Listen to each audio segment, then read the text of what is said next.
رب اشرح لی صدری ویسر لی امری واحلل عقدۃ من لسانی یفقہوا قولی۔ آج ڈاکٹر صاحب کی ایک مختصر سا ڈاکٹر اسرار احمد صاحب کا جو ایک مختصر مضمون ہے 4.5 صفحات پر مشتمل، اس کا آج ہم نے مطالعہ کرنا ہے۔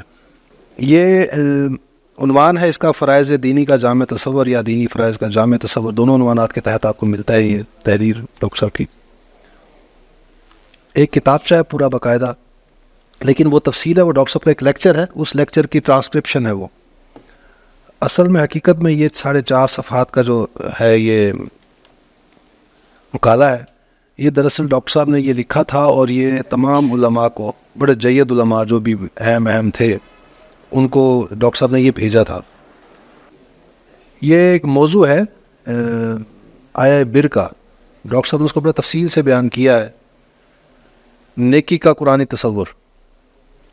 اس میں انسانی نفسیات کا ایک بڑا اہم نقطہ ڈاکٹر صاحب نے بیان کیا ہے، اور وہ یہ ہے کہ انسان کے اندر اللہ نے چونکہ ایک روح رکھی ہے، تو وہ انسان کو جو ہے وہ اکساتی رہتی ہے کوئی اچھا عمل کرنے پر، اور کچھ غلط کرنے پر وہ انسان کو اندر سے کچوکے بھی ڈالتی ہے، جس کو ہم ضمیر کی لعنت ملامت کہتے ہیں۔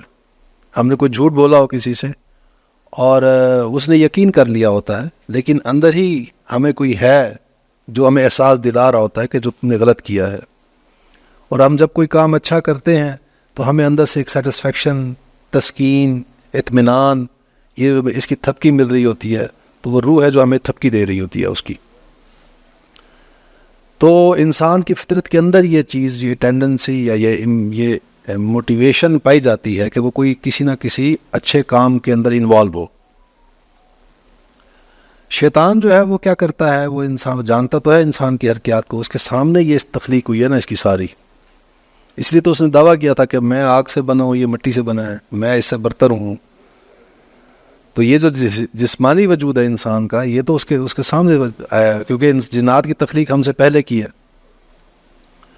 تو وہ انسان کے یہ جو محرکات ہیں وہ ان کو ایکسپلائٹ کرتا ہے، ان کی ڈائنامکس کو چونکہ وہ جانتا ہے، اس کو پتہ ہے ان چیزوں کا۔ اور جیسے حدیث میں بھی ہے کہ ہر انسان کے ساتھ ایک شیطان ہے جو اس کے خون میں گردش کرتا ہے۔ تو وہ جب دیکھتا ہے کہ یار یہ جو ہے نا مجبور ہے کہ کوئی کام یہ نیکی کی طرف جائے گا، یہ اللہ کی طرف جائے گا، تو وہ ٹریپ جو بچھاتا ہے وہ یہ کرتا ہے کہ وہ انسان کو نیکی کے کسی محدود تصور کے ساتھ جوڑ دیتا ہے۔ کوئی شخص جو ہے وہ جمعے کی نماز پڑھ کے سمجھتا ہوگا کہ بس میں جمعے کی نماز بڑے اہتمام سے پڑھتا ہوں، یا کوئی شخص نمازیں پڑھتا ہوگا، 5 وقت کی پڑھتا ہوگا، کاروبار میں سارے دنیا داری کے دندے جو ہیں، جو اس کے پروٹوکولز ہیں، وہ فالو کر رہا ہوگا، سود کھا رہا ہوگا، حرام خوری کر رہا ہوگا، جھوٹ بول رہا ہوگا، بے ایمانیاں کر رہا ہوگا، زمینوں پہ قبضے کر رہا ہوگا، لیکن نماز باقاعدگی سے پڑھتا ہوگا۔ تو اس کے تصور یہ ہوگا کہ میں نماز 5 وقت کی پڑھتا ہوں، میں بخشا جاؤں گا، اللہ کے حضور حاضر ہوتا ہوں میں۔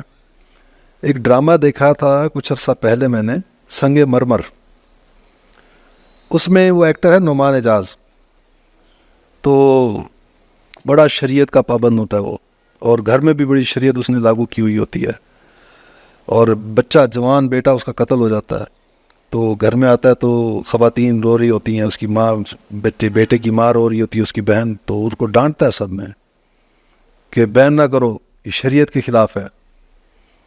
مطلب بڑا سخت شریعت کا کٹر پابند، 5 وقت کا نمازی ہوتا ہے، اور کاروبار کیا ہوتا ہے، اس کا کام کیا ہوتا ہے، سود خور ہوتا ہے، سود کا کام کرتا ہے۔ تو ایسے تصورات ہمارے ہاں پائے جاتے ہیں، فضائل ہمیں گنوائے جاتے ہیں، یہ ایک عمل پکڑ لو بس یہ تمہیں پہنچا دے گا اوپر، ہے ہاں 1.25 دفعہ یہ تسبیح پڑھو، وہ شب برات آئی ہے تو یہ جو ہے وہ 100 نفل کھڑے ہو کر پڑھ لو تو بخشے جاؤ گے، یہ فلاں عمل کرو تو 80 سال کے جو ہیں وہ گناہ بخشے جائیں گے۔ تو انسان کو کسی محدود تصور کے ساتھ جوڑ دیتا ہے۔ تو یہی معاملہ فرائض کے ساتھ بھی ہوتا آیا ہے، اور بنتے تو حالات ہیں، تو حالات کو ایکسپلائٹ کرتا ہے شیطان، وہ پھر انسان کے دماغ میں وہ چیز ڈال دیتا ہے۔ ہوا یہ کہ جب ملوکیت آ گئی اسلام کے اندر خلافت کے بعد، تو پھر وہ جو فرائض کا تصور تھا وہ پھر بگڑنا شروع ہوا، جو چوٹی تھی فرائض کی، اقامت دین، تو وہاں پر اٹیمپٹس ہوئیں، کچھ کوششیں ہوئیں. حضرت حسین نے کی کوشش، ناکام ہو گئی. نفس زکیہ نے کی کوشش، ناکام ہو گئی. عبداللہ بن زبیر نے کی، ناکام ہو گئی. تو جب 3-4 اٹیمپٹس ہوئیں اور وہ ناکام ہوئی اور بری طرح کچلی گئیں، تو پھر اس کے بعد لوگوں نے یہ سمجھ لیا کہ یار یہ کام جو ہے یہ نہ ہونے والا کام ہے. تو پھر ایک خلا پیدا ہوا. تو اب جو مصرف پہلے وہ جہاد میں ہوتا تھا، لگتا تھا، جو دین کو قائم رکھنے کی جدوجہد میں ہوتا تھا وہ کام، اب وہ ٹائم کہاں لگے گا؟ تو اس کے لیے پھر کوئی اور ریاضتیں ایجاد کی گئیں، کچھ اور پھر جو ہے وہ مراقبے شروع ہوئے، کچھ اور جو ہیں وہ ایکسرسائزز شروع ہوئیں، مذہب اسپریچول ایکسرسائزز شروع ہوئیں، تاکہ وہ جو ہے وہ جو کمی جو پیدا ہو گئی ہے وہ تزکیے کے لیے، اس کے لیے کوئی اور ذرائع اختیار کیے جائیں. تو پھر over the period of centuries جو ہے وہ پھر یہ جا کر ہوا یہ کہ پھر وہ جو فرائض کا تصور تھا وہ مسخ ہو گیا ہمارے ہاں. اور ہمارے ہاں جو روایتی مذہبی جو طبقہ ہے اس کے اندر بھی یہ تصور جو ہے وہ پھر مفقود ہو گیا ہے. تو یہ کریڈٹ جاتا ہے مولانا مودودی کو کہ انہوں نے دوبارہ سے اس چیز کو ریوائو کیا، اور ڈاکٹر صاحب نے پھر اس کو مزید جو ہے وہ اس کو نکھارا ہے، اور نکھار کے ایک آرگنائزڈ ہول کی صورت میں ہمارے سامنے اس کو پریزنٹ کیا ہے کہ یہ اصل میں دینی فرائض ہیں. ان میں سے کسی ایک چیز کو بھی آپ نہیں چھوڑ سکتے. جیسے وہ ایک ڈاکٹر کے پاس آپ جاتے ہیں تو وہ آپ کو ایک نسخہ لکھ کر دے، اور اس میں وہ 4 گولیاں لکھ کر دی ہیں اس نے آپ کو، تو آپ نے کہا کہ میں ان میں سے ایک نہیں کھاتا، تو اب وہ ڈاکٹر کا نسخہ رہے گا؟ وہ نسخہ آپ کا ہو گیا، وہ ڈاکٹر کا نسخہ نہیں رہا.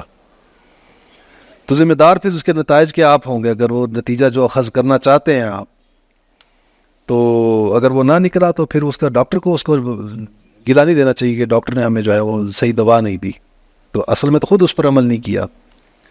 تو دینی فرائض جو ہیں ان کا اگر ایک ہولسٹک پکچر ہمارے سامنے نہ ہو تو پھر ہم چاہے جتنے خلوص کے ساتھ جو ہے وہ، چاہے کہ کوئی جو بھی ہمیں فرائض پتہ ہیں، 2 یا 3 پتہ ہے ہمیں، ہم ان پر عمل کرتے رہیں، تو اللہ تعالیٰ کے سامنے جب جائیں گے تو وہاں پر جو ہے پھر وہ 2-3 جو کرتے رہے ہیں وہ منہ پہ مارے جائیں گے، وہ قبول نہیں ہونے، کیونکہ اللہ نے اپنی کتاب نازل کی تھی.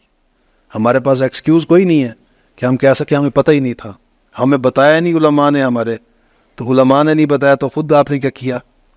آپ جو ہے وہ دنیا کی تعلیم میں تو بڑے آگے تھے، وہاں پر تو بڑے ایکٹیو تھے، وہاں پر تو آپ نے PhD کر لی، وہاں پر وہ ساری کتابیں پڑھی ہیں آپ نے، ان کے لیے تو ٹائم تھا آپ کے پاس. وہاں پر تو کبھی نہیں آپ نے کہا کہ استادوں نے ہمیں نہیں پڑھایا یہ، تو وہاں پر آپ ذمہ داری خود لیتے ہیں، اپنے کریئر کے لیے خود پرو ایکٹیو ہوتے ہیں. جبکہ یہاں پر معاملے میں علماء پر چھوڑ کر بیٹھ گئے کہ وہ ہمیں بتائیں گے تو ہمیں پتہ چلے گا، وہ نہیں بتائیں گے تو پھر وہی ذمہ دار ہوں گے. تو یہ کوئی ایکسکیوز نہیں ہونا قیامت کے دن ہمارے پاس، ہم میں سے کسی کے پاس بھی. تو اللہ کا نام لے کر اب ہم آتے ہیں اس مضمون کی طرف، اس کا مطالعہ کرتے ہیں کہ وہ فرائض کیا ہیں، تاکہ ہمارے سامنے وہ تصویر واضح ہو جائے. یہ ڈاکٹر صاحب کی جو یہ تحریر ہے یہ 4.5 صفحات ہیں. یہ ڈاکٹر صاحب کی ایک تو کتاب ہے جو محاضرات جو کروائے تھے اس کی روداد ہے، فرائض دینی کا جامع تصور کے موضوع پر 6 روزہ محاضرات کی تفصیلی روداد، یہ والا ہے کتابچہ. اس کے اندر یہ صفحہ 7 کے اوپر یہ درج ہے یہ تحریر. اور اس طرح تعارف تنظیم اسلامی جو کتابچہ ہے اس کے اندر بھی یہ 4.5 صفحات جو ہیں یہ وہاں پر بھی درج ہیں. ڈاکٹر صاحب نے اس کے اوپر 4 گھنٹے کا مطالعہ کرایا ہے ان 4.5 صفحوں کا. تو وہ YouTube پر اویلیبل ہے، تو آپ جو ہے وہ جا کر وہاں سے بھی کیجیے گا ضرور. وہ کیا ہے، کلام شاعر بزبان شاعر، اس کی تاثیر بھی زیادہ ہوگی یقیناً. اچھا جی، میرے تصور فرائض دینی کا خلاصہ عنوان ہے جی. اور اس کی تمہید میں ڈاکٹر صاحب بیان کرتے ہیں کہ انسانی شخصیت کے 2 رخ ہیں، ایک علم اور دوسرا عمل. اسلام میں علم صحیح کا مظہر عتم ایمان ہے، جبکہ عمل صحیح کی اساس تصور فرائض پر قائم ہے. یعنی علم جو ہے، علم سے مراد علم صحیح. اب علم جو ہے، علم صحیح کی جب ہم بات کرتے ہیں تو 2 قسم کے علم ہوتے ہیں، ایک ہوتا ہے اپلائیڈ نالج اور ایک ہوتا ہے پیور نالج. ہر فیلڈ میں، فزکس میں جائیں، کیمسٹری میں جائیں، بایولوجی میں جائیں، سائیکالوجی میں جائیں، سوشیالوجی میں جائیں، پیور سوشیالوجی ہوگی، اپلائیڈ سوشیالوجی ہوگی، پیور سائیکالوجی ہوگی، اپلائیڈ سائیکالوجی ہوگی، پیور فزکس ہوگی، اپلائیڈ فزکس ہوگی. یہ جو پیور نالج ہوتا ہے اس کو اصل میں علم صحیح کہا جاتا ہے. یہ آپ کو وہ گورننگ پرنسپلز بتاتا ہے وہ جو کہ وہ اس سارے فینومینا کو ڈیل کرتے ہیں. مثلا پیور سائیکالوجی آپ کو بتائے گی کہ انسان کو کون سے وہ پرنسپلز ہیں جو گورن کرتے ہیں، کون سے لاز ہیں جو گورن کرتے ہیں اس کی شخصیت کو. اپلائیڈ سائیکالوجی میں آپ اس کو اپلائی کر رہے ہوں، انہیں پرنسپلز کو، انہیں اصولوں کو آپ اپلائی کر رہے ہوتے ہیں. یعنی یہ جو کیوں ہوتا ہے، کیوں کا جواب جو ہے وہ آپ کو پیور نالج سے ملتا ہے. تو یہاں جو ہے وہ علم سے مراد جو ایکچولی وہ پیور نالج ہے، جو حقیقت کا علم ہے. وہ جو کنفیوشس کا ایک قول ہے نا کہ there is nothing more real than what can not be seen, there is nothing more certain than what can not be heard. ایک چیز ہے وہ جو ہمیں سامنے نظر آ رہی ہوتی ہے، ایک اس کے پیچھے ایک حقیقت ہوتی ہے جو اصل حقیقت ہوتی ہے.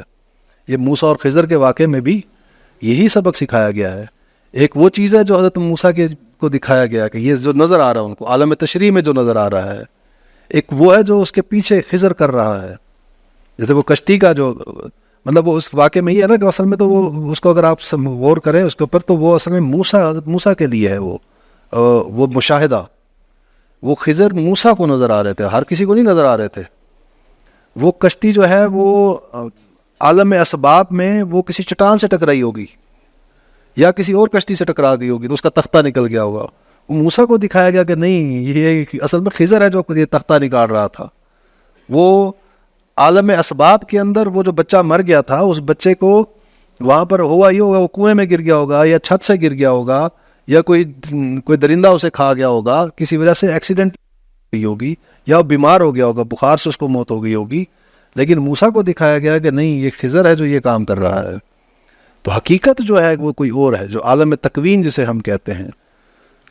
اس جو ظاہر نظر آنے والا نظام ہے، بظاہر ہمیں نظر آنے والا نظام ہے، اس کے پیچھے جو ایک نظام پورا چل رہا ہے اس کی حقیقت کو سمجھ جانا، اگر وہ انسان کے سامنے آ جائے تو پھر انسان کے لیے یہ جو غم ہے یہ غم نہ رہے اور یہ جو خوشی ہے یہ خوشی نہ رہے.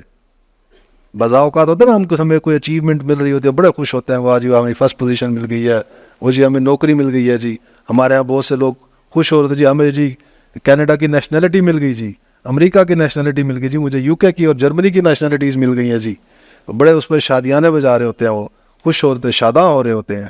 لیکن اگر حقیقت علم ان کے پاس آ جائے تو پھر یہ کوئی شادمانی کی بات نہیں ہے. انسان اپنی دنیا کی جو اچیومنٹس دیکھ رہا ہے کہ میں اتنے اربوں پتی ہو گیا ہوں، میں اتنے کروڑوں پتی ہو گیا ہوں، یہ اس کو کہ اگر حقیقت علم اس کے پاس آ جائے تو وہ اس کو پتہ لگے کہ یہ تو اس کے لیے مصیبت ہے. جو حضرت امام حنبل کا جو واقعہ بیان ہوتا ہے کہ ان کو جو قید میں ڈالا گیا اور ان کو جو سزائیں دی گئیں، جو تکلیفیں دی گئیں، کہتے ہیں کہ ہاتھی کو بھی اگر اتنا مارا جاتا تو وہ بھی چیخ پڑتا. تو انہوں نے صبر کیا، برداشت کیا اس چیز کو. تو جب ان کو وہ جو خلیفہ مر گیا اور دوسرا خلیفہ آیا تو اس نے ان کو پھر رہا کیا اور اپنے بندے کو بھیجا ایک اشرفیوں کی تھیلی دے کر. تو اس نے جب امام حنبل کے سامنے وہ پیش کیا وہ نذرانہ بادشاہ کا، تو امام حنبل رو پڑے اور کہا کہ اللہ اس آزمائش کو میں پورا اتر سکتا تھا، یہ بہت بڑی آزمائش ہے، یہ میرے لیے چیلنج زیادہ مشکل ہے. تو وہ جو آپ بظاہر دنیا میں آپ کو جو اچیومنٹس نظر آ رہی ہوتی ہیں یہ اصل اچیومنٹس نہیں ہیں. اور اسی طرح جو غم نظر آ رہے ہوتے ہیں یہاں پر آپ کو کہ میرے پاس یہ نہیں ہے، میرے پاس یہ نہیں ہے، میرے ساتھ ظلم ہو گیا، میرے ساتھ یہ دھوکہ ہو گیا، میرے ساتھ یہ میرا اتنا پیارا مجھ سے بچھڑ گیا. تو جب آپ کے پاس وہ حقیقت علم آ جائے، حقیقی علم آ جائے آپ کے پاس، تو پھر آپ کو لگے گا نہیں یہ تو کچھ نہیں ہے، میرے یہ پیارا چلا گیا آج تو میں نے بھی جانا ہے، کتنا جیوں گا میں، 50-60 سال جی لوں گا، اس کے بعد میں نے بھی وہی جانا، میں نے کون سا ہمیشہ اس کے بغیر رہنا ہے. اسی طرح کوئی چیز یہاں سے چلی گئی آپ کے پاس، کوئی چھن گئی ہے کوئی چیز، تو کتنا کم ہے اس چیز کا، زندگی کتنی سی ہے ہمارے پاس. تو یہاں پر انسان صبر کرے اور یہ سمجھے کہ یہ دنیا جو ہے یہ دارالجزا نہیں ہے، یہ دارالامتحان ہے. تو یہ صحیح علم کی جب بات ہو رہی ہے یہاں پر، یہ اصل میں اس سے مراد یہ ہے علم صحیح، حقیقت علم. اسلام میں علم صحیح کا مظہر اتم ہے ایمان ہے. جب حقیقت انسان کو پتہ چلے تو پھر اس کے اندر جو چیز پیدا ہوتی ہے وہ ہے ایمان. جبکہ عمل صحیح کی اساس تصور فرائض پر قائم ہے. عمل صحیح کی اساس سے مراد بنیاد. آپ کا صحیح عمل جو ہے اس کی بنیاد کیا ہے؟ وہ فرائض ہے. فرائض کے اوپر آپ عمل کریں گے تو یہ پہلی سیڑھی ہے فرائض کی. یہ آگے ہم جا کر آئیں گے. تو بنیاد جو ہے، اگر آپ فرائض ہی ادا نہیں کر رہے تو آپ جتنے اچھے عمل کرتے رہیں. وہ کہتے ہیں نا کہ کوئی آپ کو نظر آئے، کوئی بندہ اپنی جو ہے وہ کرامات دکھا رہا ہو، آپ کو ہوا میں اڑتا ہوا نظر آئے وہ آپ کو، لیکن آپ کو طارق سنت نظر آئے، تو آپ اس کی کرامت پر یقین نہ کیجیے، وہ کوئی شیطان ہے. ٹھیک ہے. ایک بندہ فرائض کو ادا نہیں کر رہا اور بہت بڑا پیر، بڑا عالم بنا پھر رہا ہے، اور بڑے وہ مجاور بنا پھر رہا ہے وہ وہاں پر، تو آپ اس کو پر اس کے دھوکے میں مت آئیے، کیونکہ فرائض کا تارک ہے. ایمان انسان کو علم حقیقت ہی عطا نہیں فرماتا، صحیح محرک عمل بھی دیتا ہے. صرف یہی نہیں کہ وہ آپ کو حقیقت علم دیتا ہے ایمان آپ کو، بلکہ وہ آپ کو ڈرائیونگ فورس دیتا ہے. ہر عمل کے پیچھے کوئی نہ کوئی ڈرائیونگ فورس ہوتی ہے نا.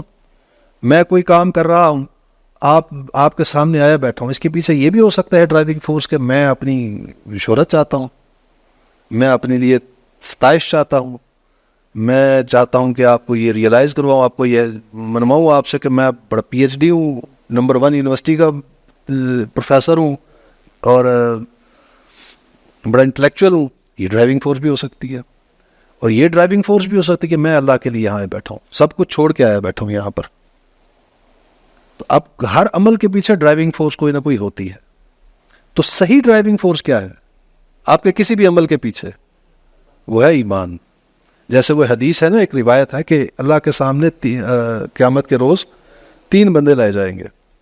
ایک عالم ہوگا، اور ایک شہید ہوگا، اور ایک سخی ہوگا. تو وہ جو شہید ہوگا وہ اس کو لایا جائے گا تو اللہ تعالیٰ اسے اپنے سارے انعام گنوائے گا اور اس سے پوچھے گا کہ ہاں بھائی مانتے ہو کہ تمہیں میں نے یہ انعام دیے تھے؟ تو وہ مانے گا. تو اللہ پوچھے گا کہ پھر تو نے کیا کیا؟ تو وہ گنوائے گا، اللہ تعالیٰ میں نے تیری راہ میں جہاد کیا، میں نے اپنی جان تک لٹا دی تیری راہ میں، تیرے دین کی راہ میں. تو اللہ کہے گا نہیں، تو نے وہ اس لیے کیا کہ تجھے وہاں پر جری اور بہادر کہا جائے، وہاں پر تجھے تمغے مل چکے، وہاں تجھے نشان حیدر مل چکے، میرے پاس تیرے لیے کچھ نہیں ہے. اور فرشتوں کو حکم ہوگا کہ اسے گھسیٹ کے لے جاؤ جہنم کی طرف. اسی طرح عالم آئے گا، اس سے اللہ تعالیٰ اپنے انعام گنوائے گا، اس سے پوچھے گا تو نے کیا کیا؟ وہ کہے گا اللہ میں نے تیرے دین کا علم سکھا، لوگوں تک تیرے دین کا علم پہنچایا. اور اللہ کہے گا نہیں، وہ تو نے اس لیے کیا کہ تاکہ وہاں پر تجھے بڑے بڑے خطابات، القابات ملیں، تو وہاں پر تجھے مفتی اعظم، شیخ الہند اور فلاں فلاں قسم کے خطیب پاکستان اور یہ خطابات تجھے مل چکے وہاں پر، میرے پاس تیرے لیے کچھ نہیں ہے. اور فرشتوں کو حکم ہوگا کہ اس کو گھسیٹ کر لے جاؤ فرشتوں کے جہنم کی طرف. اسی طرح ایک سخی آئے گا تو اسے پوچھے گا، وہ کہے گا اللہ میں نے تیری راہ میں سارا مال لٹایا، لوگوں کی جو ہے وہ خدمت کی، ان کا خیال کیا، ان کی فلاح کے لیے کام کیا، ویلفیئر کے لیے کام کیا.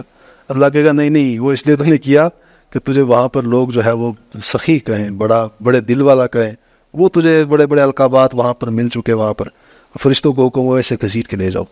تو ڈرائیونگ فورس کیا تھی پیچھے؟ اس کا مطلب ہے وہاں پر ڈرائیونگ فورس ایمان نہیں تھی، ڈرائیونگ فورس کوئی اور چیز تھی، وہ دنیاوی چیزیں تھیں. تو صحیح ڈرائیونگ فورس جو ہے اصل میں وہ جو آخرت میں آپ کے لیے جو ہے وہ اجر کا سبب بن سکتی ہے، وہ ہے اصل میں ایمان. تو ایمان یہ صرف یہ نہیں کہ آپ کے لیے آپ کو حقیقت علم عطا کرتا ہے، بلکہ صحیح جذبہ قوت محرکہ بھی عطا کرتا ہے.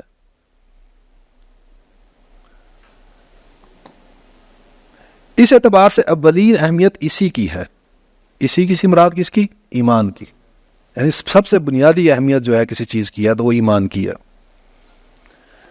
چنانچہ ایمان کی ماہیت، اس کی تفاصیل، اس کے درجات، اس کے حصول کے ذرائع اور اس کے لوازم و ثمرات اہم ترین موضوعات ہیں.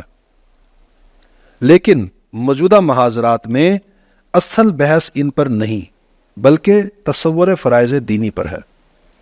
یہ ڈاکٹر صاحب کا جو ہے وہ حقیقت ایمان کے اوپر ڈاکٹر صاحب نے الگ 6 روزہ محاضرات کروائے تھے. اس کے اوپر ڈاکٹر صاحب کے وہ لیکچرز بھی یوٹیوب پر اویلیبل ہیں، اور وہ کتاب بھی ہے ڈاکٹر صاحب کی، حقیقت ایمان ہے نا اس کا عنوان بھی، وہ انہی لیکچرز کو ٹرانسکرائب بھی کیا گیا ہے. تو وہ بھی اس سے ضرور استفادہ کیجیے، کیونکہ یہ ہم یہاں پر یہ موضوع چونکہ فرائض کا ہے تو ہم نے صرف بحث کو یہاں تک رکھنا ہے. لیکن اگر آپ کے بیک گراؤنڈ میں اس کی حقیقت نہیں ہوگی، ایمان کی تفصیلات، اس کی حقیقت، تو پھر اس کے بعد یہ بھی ایک خالی ڈھانچہ رہ جائے گا فرائض کا جو ہے نا. آپ اطاعت کر رہے ہیں, آپ نماز پڑھ رہے ہیں, ٹکرے ہی مار رہے ہیں, ایک ڈرل ہے جو کر رہے ہیں, ایمان اندر ہے نہیں, تو پیچھے جو ہے وہ شوق کہاں سے ہوگا؟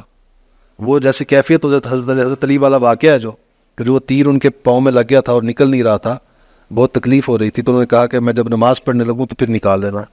تو جب وہ نماز میں گئے تو انہوں نے نکال لیا, ان کو پتہ ہی نہیں چلا. تو اب یہ جو کیفیت والی ہے نماز, یہ کیسے پیدا ہوگی؟ یہ جب تک ایمان نہیں ہوگا اندر, وہ چیز نہیں آ سکتی آپ کے اندر. اور ایمان نہ صرف یہ کہ یہ وہ کیفیت پیدا کرتا ہے, بلکہ استقامت بھی پیدا کرتا ہے. کسی بھی کیفیت کو حاصل کر لینا, کسی بھی منزل کو حاصل کر لینا ہی کافی نہیں, تو وہ آسان ہوتا ہے نسبتاً. اس پر قائم رہنا, اس مقام پر, یہ زیادہ مشکل کام ہوتا ہے. تو وہ موضوع جو ہے اس کو ضرور آپ سنیے گا. یوٹیوب پر جن لوگوں کو پڑھنے کا شوق ہو تو وہ پڑھیں, اور کوشش کریں پڑھیں. یہ تو اب سائیکولوجیکل ریسرچز بھی آپ کو بتاتی ہیں کہ جو ان چیزیں انسان کی یاداشت میں جو ہے وہ سٹور ہوتی ہیں, وہ زیادہ وہ ہوتی ہیں جو پڑھی جائیں. یہ جو ہم سنتے ہیں آڈیو یا ویژول, ہم چیزیں ویڈیوز دیکھتے ہیں, ان کا میموری سپین بہت چھوٹا ہوتا ہے, یہ یاد نہیں رہتی ہیں چیزیں. تو زیادہ یاد رہتی ہیں جو چیزیں پڑھی جاتے ہیں. تو آپ کو جو ابھی عمران بھائی بھی بڑی تلقینیں کر کے گئے ہیں, اس کے پیچھے سائیکولوجیکل اس کی نیچر بھی ہے کہ آپ کو چیزیں صحیح طرح سے, کیونکہ ایک ویڈیو ہے نا چل رہی ہے, آپ دیکھ رہے ہیں, تو اس میں آپ اسپیکر کو سن رہے ہیں, آپ اس کو فالو کر رہے ہیں, تو وہ سپیڈ میں جا رہا ہے آگے. وہ کہیں پر کوئی بات کرتا ہے, آپ کے ذہن میں کوئی خیال کلک کرتا ہے. اب اگر آپ اس خیال کے پیچھے گئے نا, تو وہ اسپیکر ہے وہ کہیں اور چلا پہنچ چکا ہوگا. تو آپ جو ہے وہ غور نہیں کر سکتے وہاں پر, آپ جسٹ اس کو فالو کرنا ہے, سننا ہے. جبکہ جب آپ کتاب کو مطالعہ کر رہے ہوتے ہیں, جہاں پر آپ کے سوال ذہن میں اٹکتا ہے وہاں پر آپ رک جاتے ہیں, آپ پہلے اپنا پورا تدبر غور کر لیتے ہیں, اس کے بعد دوبارہ وہیں سے ہی شروع کرتے ہیں.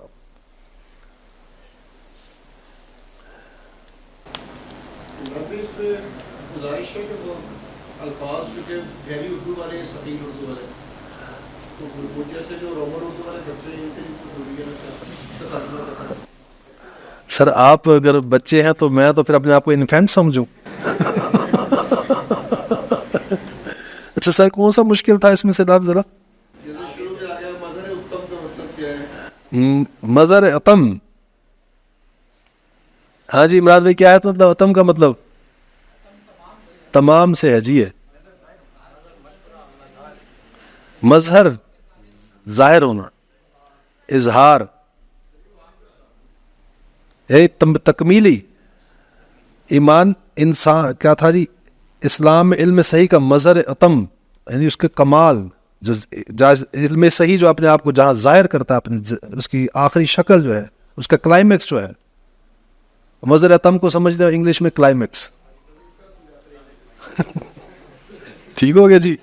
لوازم کا مطلب یہ لازم سے نکلا ہے جی.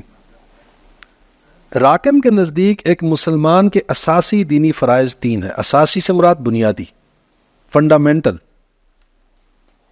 3 ہی فرائض ہیں. اب یہ ہاتھی کے پاؤں میں سب کا پاؤں ہے, یہ 3 کے اندر بہت کچھ ہے. نمبر 1, ایک یہ کہ وہ خود صحیح معنی میں اللہ کا بندہ بن جائے, بندہ بنے. سب سے پہلے تو کہتا چیریٹی بگنز ایٹ ہوم. آپ دوسروں کو بدلنے چلے ہیں اور خود میں کوئی تبدیلی نہیں آئی, باہر بڑا تبدیلی کر رہے ہیں آپ, اور پھر جب آپ کے اپنے اندر کوئی تبدیلی نہیں آئی تو جو باہر تبدیلی لاتے ہیں نا, وہی تبدیلی آتی ہے جو آپ کے اپنے اندر ہوتی ہے, جو آپ کا اپنا کریکٹر ہوتا ہے. پھر تو سب سے پہلے تو آپ اپنے آپ کو بدلے نا. وہ کیا ہے کہ نہ تم بدلے, نہ دل بدلا, نہ دل کی آرزو بدلی, میں کیسے اعتبار انقلاب آسماں کرتا. تو اپنے اندر پہلے تبدیلی لے کر آئے, اپنے آپ کو بدلیں. آپ اپنے آپ کو, اس کا آغاز اپنے آپ سے کیجیے. تو دوسروں کو اللہ کا بندہ بنانے سے پہلے, جیسے قرآن مجید میں بھی ہے, سورہ حجرات میں ہے, ایمان والو وہ بات کیوں کرتے ہو جس پر خود عمل نہیں کرتے. اب یہ پورا ایک تھیسس ہے, پورا ایک موضوع ہے, اس پر گفتگو کی جا سکتی ہے کہ یہ اس کے پیچھے کیا سائیکولوجیکل ڈائنامکس ہوتی ہیں, کہ جب آپ کے اپنے قول اور فعل میں تضاد ہوتا ہے تو اس کا امپیکٹ کیا ہوتا ہے آپ کے آڈینس کے اوپر, آپ کے فالوورز کے اوپر. آپ خود قول اور فعل کے تضادات ہوں نا تو پھر آپ کے فالوورز بھی ایسے ہوتے ہیں. وہ یو ٹرن پھر لینا ان کو کوئی مسئلہ نہیں لگتا, تھوکا چاٹنا بھی کوئی مسئلہ نہیں لگتا. آج ایک بات کر کے کل دوسری بات کریں گے اور بڑی بے شرمی سے کر لیں گے, کہتے ہیں یہ تو ہوتا ہے, یہ تو سیاست کا اصول ہے, یہ تو کرے نا تو پھر آگے بڑھے کیسے. وہ دوسرے کو گرانا تھا ہم نے, اس کو گرانے کے لیے تو everything is fair in love and وار.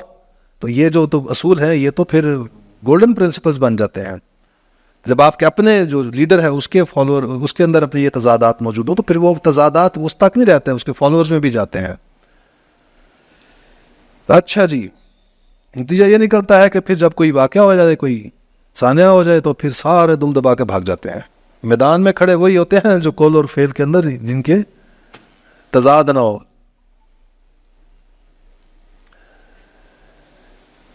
ایک یہ کہ خود صحیح معنی میں اللہ کا بندہ بنے, اس کے لیے 4 اساسی اصطلاحات ہیں. یہ جو اللہ کا بندہ بننا ہے اس کے لیے 4 اساسی بنیادی اصطلاحات ہیں. اصطلاحات سے مراد ٹرمینالوجیز. اسلام نمبر 1, نمبر 2 اطاعت خدا و رسول صلی اللہ علیہ وسلم, نمبر 3 تقوی, اور نمبر 4 عبادت. اطاعت کیا, اسلام کیا ہے؟ سرنڈر. سرنڈر کرنے کا مطلب کیا ہے؟ اس کا مطلب ہے کہ آپ کے اور میرے درمیان فرض کر کوئی جنگ ہے, کوئی جدوجہد ہو رہی ہے, کوئی کشمکش ہے, چل رہی ہے, مقابلہ جاری ہے آپ کے اور میرے درمیان. اس مقابلے میں کسی نے سرنڈر کرنا ہے. اس کا مطلب میرے اور میرے نفس سے اور اللہ کے درمیان, اللہ کے حکم کے درمیان ایک کشمکش چل رہی ہے. اس کشمکش میں آپ ہتھیار ڈال دیں, سر تسلیم خم کرتے ہیں اور یہ طے کر لیں کہ اللہ تعالیٰ تیرا ہی حکم مانوں گا. یہ نہ ہو کہ وہ قرآن کے مطابق رأیت من اتخذ الہہ ہوا, کہ اے نبی آپ نے دیکھا اس شخص کو جس نے اپنی خواہش نفس کو اپنا الہ بنایا ہوا ہے. تو اب اس نے تو سرنڈر نہیں کیا, اس کے نفس نے.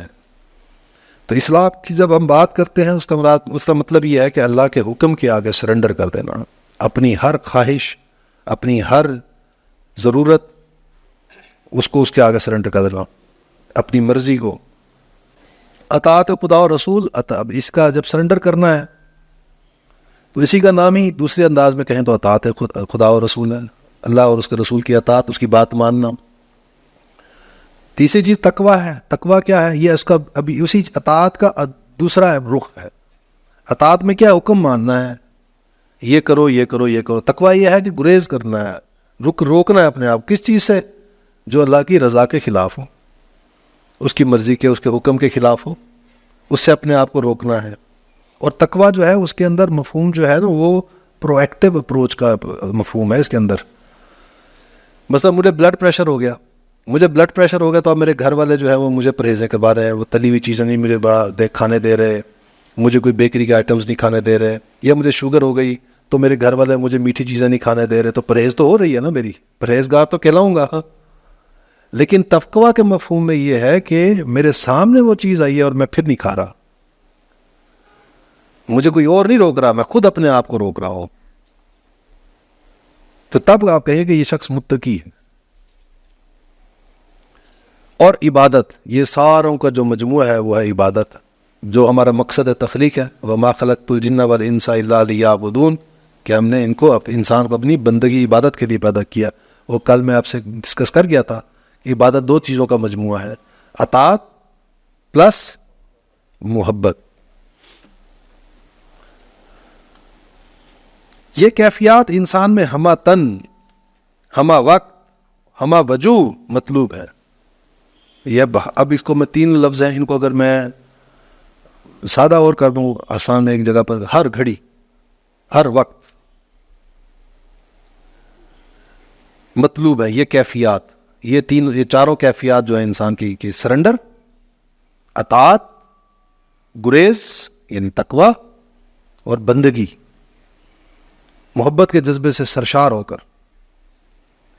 یہ کیفیات ہر وقت مطلوب ہے, ہر لحظہ, ہر گھڑی. یہ نہیں ہے کہ آپ جو ہے وہ گھر میں ہیں تو نہیں, کوئی بر سے باہر ہیں تو وہاں پر بندہ بننے کی ضرورت ہے, اطاعت کی ضرورت ہے, تقوی کی ضرورت ہے, تو گھر میں آپ آزاد ہیں, نہیں وہاں پر نہیں. اب دیکھیں یہاں پر اگرچہ مطلب یہ لیولز ہیں, انسان کے نا ایمان کے اس کی جو ثمرات ہیں اس کے، ایک ہوتا ہے فتویٰ، قانونی سطح پر نا آپ بڑا کم سے کم سطح کے اوپر آپ کو گزارا ہو جاتا ہے، اور تقویٰ ہوتا ہے اس کے لیول کے اوپر بہت سی چیزیں انسان خود سے چھوڑ دیتا ہے جو قانونی طور پر انسان کے وہ لازم نہیں ہوتی۔ اب ایک صحابی نے حضور صلی اللہ علیہ وسلم سے پوچھا کہ یا رسول اللہ میں گھر میں اکیلا ہوتا ہوں تو وہاں تو میں ستر کھول سکتا ہوں، وہاں تو کوئی نہیں دیکھنے والا مجھے، تو آپ صلی اللہ علیہ وسلم نے فرمایا اللہ تو دیکھ رہا ہے تو اسے حیا کرو۔ ابھی کتنا بڑا مقام ہے تقوی کا کہ اس چیز کا یہاں بھی جا کے خیال کرو اس چیز کا۔ تو یہ کیفیت انسان پر ہر اکیلا بھی ہے نا جب، تب بھی اس کو وہ خوف لاحق رہنا چاہیے، کیونکہ وہ آگے آئے گی چیز۔ شیطان ہر وقت اس کے پیچھے ہے، وہ ہر گھڑی ہر لہجہ، جیسے یہ ہے کہ ہمہ تن ہمہ وقت ہمہ وجوہ، آپ نے اس کیفیت میں رہنا ہے، ایسے ہی ہمہ وقت ہمہ تن ہمہ وجوہ شیطان آپ کے پیچھے لگا ہوا ہے۔ تو اسی لیے آپ کو ہر وقت یہ الرٹ رہنا ہے آپ کو، الا یہ کہ کبھی غفلت کے باعث یا جذبات کی رو میں بہہ کر یا ماحول کے اثرات سے مغلوب ہو کر کوئی غلط حرکت سرزد ہو جائے۔ تین چیزیں بیان کی ہیں ایکسیپشنز۔ انسان خطا کا پتلا ہے، ہم میں سے کوئی بھی دعوے دار نہیں ہو سکتا کہ ہم جو ہے وہ نبوت کا دعویٰ کریں کہ ہم خطا معصوم الخطا ہیں۔ بنی آدم کل کی کل خطا بار ہے، تو ہم سے بھی خطائیں ہوں گی، سرزد ہوں گی، ہو سکتی ہیں اور ہوں گی، اور اس کی ریزنز کیا ہو سکتی ہیں؟ غفلت ہو سکتی ہے، بعض اوقات انسان کے جو ہے وہ جذبات کچھ بعض اوقات بھڑک جاتے ہیں، انسان غصے میں آ جاتا ہے، غصے میں آ کر انسان آپے سے باہر ہو جاتا ہے اور کچھ زیادتی کر دیتا ہے، کسی کا کچھ ایسے الفاظ بیان کر دیتا ہے کسی کو جو اس کی دل آزاری کا سبب بن جاتے ہیں۔ اور انسان اپنے ماحول سے سب سے زیادہ اثر لیتا ہے۔ تو آپ کسی ایسے ماحول میں تھے جہاں پر کچھ ایسا کام ہو رہا تھا کہ آپ جو ہے اس کا حصہ بن گئے، آپ بھی ہنسنے لگ گئے، آپ انجوائے کہ اس ٹھٹے میں، اس شغل میلے میں، دوست سارے کہیں جا رہے تھے کسی میلے میں یا کسی جو ہے وہ ایسی جگہ پر جو کہ اچھی جگہ نہیں تھی، جانے والی جگہ نہیں تھی، کسی کلب میں جا رہے تھے، تو آپ بھی ساتھ چل پڑے آپ، اور بعد میں آپ کہیں کہ نہیں وہ میں جو ہے وہ بس دیکھتا رہا، میں نے کیا کچھ نہیں وہاں پر جا کر، تو جو دیکھنا تھا وہ بھی حصہ تو ڈالا ہے نا آپ اس کے اندر۔ تو یہ ہو سکتا ہے انسان اپنے ماحول سے اثر لیتا ہے، انسان کی اور ماحول سے مراد صرف دوست ہی نہیں ہوتے، فیملی بھی ہوتی ہے، خاندان بھی ہوتا ہے، اور سب سے زیادہ گہرا اثر بھی ان کا ہوتا ہے، سب سے بڑا چیلنج بھی وہی بن کر آتا ہے۔ تو انسان اپنے اس ماحول سے مجبور ہو کر بھی بعض اوقات کچھ کام کرتا ہے۔ تو یہ ایکسیپشنز ہیں کہ بعض اوقات ایسا ہو جاتا ہے۔ اب یہاں پر بندے کو کوئی غلطی ہو جائے انسان کو، تو اس کی جو صالح فطرت انسان ہے تو اس کا جو رویہ ہونا چاہیے وہ یہ ہے کہ فوراً توبہ کرے، یہ نہیں کہ ڈیرے ڈال کے بیٹھ جائے، غلطی ہو گئی ہے، خطا ہو گئی ہے، تو اب اس خطا کو فوراً توبہ کرے اس کی، تو اس پر فوری توبہ اللہ کے یہاں لازماً مقبول ہوگی۔ اس کے برعکس اگر جان بوجھ کر کوئی ایک معصیت سے مراد گناہ بھی مستقل طور پر اختیار کر لی گئی تو اس پر توبہ کی بروقت توفیق نہ ملی تو اس سے نہ صرف تمام نیکیوں کے ضائع چلے جانے کا بلکہ جہنم میں داخلے حتیٰ کہ خلود فی النار تک کا اندیشہ ہے۔ خلود فی النار سے مراد ہمیشہ کے لیے جہنم میں رہنا، نہ صرف یہ کہ جہنم میں گئے بلکہ ہمیشہ کی زندگی جہنم میں جو ہے وہ اس میں گزارنے کا بھی، ایسے ہوتا ہے نا کچھ لوگوں کو 1 سال کی سزا ہوئی، کچھ کو 2 سال کی، کچھ کو عمر قید، یہ عمر قید ہے۔ یہ بھی ہو سکتا ہے کہ اگر آپ نے ایک معصیت کوئی گناہ ہے اس پر ڈیرے ڈال دیے ہیں اور اس نے آپ کا محاصرہ کر دیا آپ کو اس گناہ نے، تو وہ ایک گناہ جو ہے وہ آپ کو خلود فی النار کی طرف لے جا سکتا ہے، عمر قید کی طرف لے جا سکتا ہے۔ الا یہ کہ حقیقی اور واقعی اضطرار ہو، اور بعض اوقات ایسا بھی ہوتا ہے کہ انسان کوئی کام کرتا ہے اور وہ اس کو کرنا پڑ رہا ہوتا ہے، بار بار کرنا پڑ رہا ہوتا ہے اس کو، اس کی جیسے جاب ہے، کوئی نیچر ہے اس کی، مطلب کوئی نوکری کر رہے ہیں آپ، وہاں پر کہہ دیتا ہو کہ آپ کو بھی داڑھی کٹوا کر رکھنی ہے، آپ نے داڑھی نہیں کٹوانی، رکھنی ہے آپ نے. اب نوکری آپ کی مجبوری ہے، گھر بار چلانا ہے آپ نے، تو اب اس میں آپ نے وہ آپ نے عمل کرنا پڑ رہا ہے آپ کو، اور بار بار کرنا پڑ رہا ہے. تو اول تو کوشش ہونی چاہیے کہ آپ سوئچ کریں، اپرچونیٹی کوئی اور الٹرنیٹ اپرچونیٹی ڈھونڈیں، وہیں پر نہ ٹکے رہیں. اگر آپ کو اپرچونیٹی کوئی اور نہیں مل رہا اور اب وہاں پر رہنا آپ کی مجبوری ہے، تو آپ کے اندر اضطرار ضرور رہنا چاہیے، بے چینی ضرور رہنی چاہیے آپ کے اندر. یہ نہیں کہ آپ وہاں پر پھر جو ہے وہ بڑے ڈھینگے مارے بیٹھ کے کہ نہ میری تو فلاں پروموشن ہو گئی ہے، میں فلاں پوزیشن پر پہنچ گیا ہوں. نہیں، آپ کو اس ماحول میں، اس جگہ پر پھر اضطرار کے عالم میں رہنا چاہیے، انڈر پروٹیسٹ رہنا چاہیے آپ کو وہاں پر. دوسرے یہ کہ حت المقدور اسلام کی اچھا پہلا فرض کیا ہو گیا کہ پہلے خود اللہ کا بندہ بننا ہے. ٹھیک ہے، اب جب ہم یہ بات کرتے ہیں اس کو کھول کر یہ بیان کر دیں کہ اس سے مراد کیا ہے. دوسری چیز کیا آ گئی کہ حت المقدور اسلام کی تبلیغ کرے اور دین کی دعوت دے. یہ نہیں کہ صرف اپنے آپ کو مانج رہا ہے، اپنے آپ کو مانج رہا ہے اور اپنے آپ کو چمکا رہا ہے، نہیں، بلکہ وہ خیر جس کو آپ نے خود پا لیا ہے آپ دوسروں تک بھی پہنچائیں. اسی کو کہتے ہیں شہادت علی الناس، اسی کو کہتے ہیں تبلیغ، اسی کو کہتے ہیں دعوت. اس کے لیے یوں تو بے شمار اصطلاحات ہیں، جیسے انذار، تبشیر، تذکیر، واعظ، نصیحت، وصیت، تعلیم، تبیین، تلقین. لیکن اہم تر اصطلاحات 4 ہی ہیں: تبلیغ، دعوت، امر بالمعروف و نہی عن المنکر، اور شہادت علی الناس. تبلیغ کیا ہوتی ہے؟ تبلیغ پہنچا دینا. اور دعوت جو ہے وہ تبلیغ سے ایک لیول اوپر کی چیز ہے. دعوت کے اندر تبلیغ بھی شامل ہوتی ہے. ان تبلیغ میں جو ہوتا ہے، جو آپ کا ہدف ہوتا ہے، وہ بات کو صرف پہنچا دینا ہوتا ہے لوگوں تک. جبکہ دعوت میں آپ کا مقصود جو ہوتا ہے وہ صرف بات کو پہنچانا نہیں ہوتا، بلکہ اس دعوت کے نتیجے میں لوگوں کو اپنی طرف کھینچ کر لانا ہوتا ہے. آپ ایک دعویٰ لے کر کھڑے ہوئے ہیں انقلاب کا، اب اس کی دعوت دیں گے آپ لوگوں کو، اور پھر اپنی طرف انوائٹ کریں گے، بلائیں گے کہ آؤ آپ ہمارا ساتھی بنو، ہمارے دست و بازو بنو ہمارے.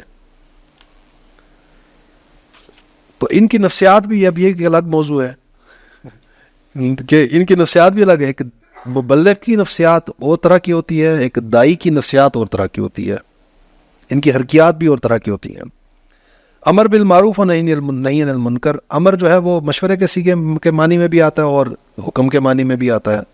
یہ بہت اکثر میں دیکھتا ہوں لوگوں کے کیسز آتے ہیں، ایشوز آتے ہیں سامنے، پرابلم زندگی میں، فیملی کے اندر خاص طور پہ کرائسس کھڑے ہوئے ہوتے ہیں، مسئلے مسائل کھڑے ہوئے ہوتے ہیں، اور اس کے پیچھے یہ ایک اگنورنس اس کی وجہ ہوتی ہے. وہ لوگ کہتے ہیں امر بالمعروف جو ہے وہ حکم دینا ہے، تو وہ ابا جی کے پیچھے پڑے ہوتے ہیں، وہ اپنی والدہ کے پیچھے پڑے ہوتے ہیں، وہ اپنے بہن بھائیوں کے پیچھے پڑے ہیں، وہ چاچوں کے پیچھے پڑے ہوئے ہیں کہ یہ کریں کام. تو جب کہ امر کا جو ہے وہ جہاں آپ کا اختیار ہوگا، حکم وہاں پر آئے گا آپ کا. جہاں آپ کا اختیار نہیں، وہاں حکم نہیں دے سکتے آپ. اب اپنے باس کو حکم دے سکتے ہیں، آپ اس کے تابع ہیں، آپ حکم اس کو دیں گے جو آپ کا سبارڈینیٹ ہوگا، جو آپ کے تابع ہوگا. تو انسان کے تابع کون ہوتا ہے؟ اس کے بیوی بچے. تو آپ حکم دیں گے تو ان کو دیں گے حکم، ابا جی کو نہیں حکم دیں گے، ابا جی کو مشورہ دیں گے، والدہ کو مشورہ دیں گے، بہن بھائیوں کو مشورہ دیں گے. تو وہاں پر آپ اگر نافذ کرنے کے چکر میں کھڑے ہو گئے، وہاں پر ان کے اوپر حکم کو لگا، تو پھر وہاں بگاڑ پیدا ہوتا ہے، وہاں ری ایکشن پیدا ہوتا ہے. پھر آپ کی دعوت خود سبب بن جاتی ہے ان کا دین سے دوری کا. آپ کی حرکتیں جو ہوتی ہیں، کیونکہ حکمت کو فالو نہیں کر رہے. تو اس چیز کا خیال رکھنا چاہیے کہ امر بالمعروف جب کریں تو دیکھ لیں کہ کہاں کس کو کہہ رہے ہیں، حکم کس کو دینا ہے، مشورہ کس کو دینا ہے. اس میں تبلیغ میں دو طبقات آتے ہیں. ایک کافر کے لیے امت مسلمہ میں 2 طبقات آتے ہیں، ایک امت اجابت ہے، ایک امت دعوت ہے. امت اجابت جن نے اس کو ایکسیپٹ کر لیا، وہ دعوت ہوا جو کھلا میدان ابھی انہوں نے ایکسیپٹ نہیں کیا، تو ان کو کیا کرنا ہے؟ ترغیب کے، تبلیغ کے، تعلیم کے. اصل میں دیکھیں یہ ایک الگ گمبھیر موضوع ہے. ہم اس کہنے کو سب مسلمان ہیں نا, کلمہ گو ہیں, تو ہم دعوت کن کو دے رہے ہیں اقامت دین کی؟ کیونکہ ابھی سب تو سیکھے ہوئے نہیں ہوتے, بات سیکھنے والے ہوتے, جیسے آپ نے کہا وہ کچھ سکھاتا ہے. میں ایک بنیادی فرق کروں, جو کافر اور مسلمان کا ہم فرق کرتے ہیں نا, اور یہ سمجھ لیتے ہیں کہ قرآن کے یہ حکم تو کافروں کے لیے ہیں, یہ ہمارے لیے نہیں ہے. لیکن یہ دوسرے طبقہ آتا ہے, اس کو اگر اس کو فی الحال چھوڑ دیا جائے کہ یہ طبقہ ہی دوسرا ہے امت میں, جو ہے نا جس میں جیسے مسلم کے اندر ہیں اس میں دو طبقے, ایک امت اجابت ہے, ایک امت دعوت. جیسے ڈاکٹر اسرار احمد تھے جنہوں نے اس کو موجودگی تھے, مولانا موجودگی تھے, یہ لوگ جو تھے یہ پہلے انہوں نے انگریز سے محنت سے اس مقام کو حاصل کیا کہ اب وہ جو ہے نا ثقافت اور فقاہت کے یعنی صحیح کے درجے میں صحیح بندے بن گئے, بندگی سے بندہ بنتا ہے. تو پھر جو ہے نا اب جو نیا جو کیڈر ہے, جو نئے جو طبقہ ہے, جو ہماری جو آنے والی نسلیں ہیں, ان کو جو ہے نا وہ تیار کرنے کے لیے جو ہے نا وہ طبقہ اس کو دعوت کے لیے جو ہے اس کو کم عامر و ماہی سے جو ہے تقریب سے اکرام سے اس کو رکھنا, اس بیس کو مضبوط کرنے کے لیے. ایک تو جو پہلے سے ان پہ محنت کرنے کی ضرورت ہی نہیں ہے, وہ تو سیکھے ہوئے, ان کی خدمت کرنے کی ضرورت ہے. اچھا نہیں, یہ انسان کو, چاہے آپ ہوں میں ہوں, جو بھی فرض کرو ہم وہ اس مقام پر پہنچ گئے ہیں, تو ہمیں تو پھر بھی ہمیں ہر وقت ڈرتے رہنا چاہیے کہ بلم بن بورا کی جو مثال قرآن میں دی گئی ہے نا, وہ ہمارے لیے ہے کہ بھئی کہیں پر پہنچ کر یہ نہ سمجھنا کہ میں تو اب خدمتوں کے لیے ہوں. تو جو آپ بات کر رہے ہیں نا کہ اس طرح تو وحیدیں تو بہت سی ہے, لیکن امت کو ہمارے کہتے ہیں کہ خوشخبریاں سناؤ. ہاں بالکل سننا چاہیے. اللہ تعالیٰ جو ہے وہ رحیم ہے, رحمان ہے, اور یہ اس کی یہ سارے جو نبی بھیجے ہیں یہ اس کی صفت رحمت کا ہی ظہور ہے. اور یہ جو امت کو کھڑا کیا ہے جس کام کے لیے اللہ تعالیٰ نے, یہ بھی اس کی صفت رحمت کا ہی ظہور ہے کہ کل کو کوئی یہ نہ کہ اللہ تعالیٰ تیرا پیغام نہیں پہنچا میرے پاس. اچھا جی,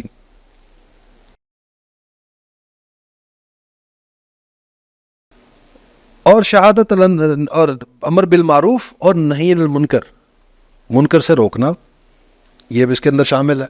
اب ہمارے ہاں بعض تحریک کی کھڑی ہوئی آپ کو نظر آئیں گی جو صرف امر بالمعروف پر کام کر رہی ہیں, تو وہ بذات خود ایک گمراہی ہے. قرآن مجید میں 12 جگہوں پر تو اکٹھے آئے ہیں, 12 جگہوں پر ہے نا, 10 جگہوں پر, اور 2 جگہوں پر اضافی ہے, نہی عن المنکر الگ سے آیا ہے. اور حدیث میں ہے اس شخص کی کوئی نماز نہیں ہے جو منکر سے نہیں روکتا.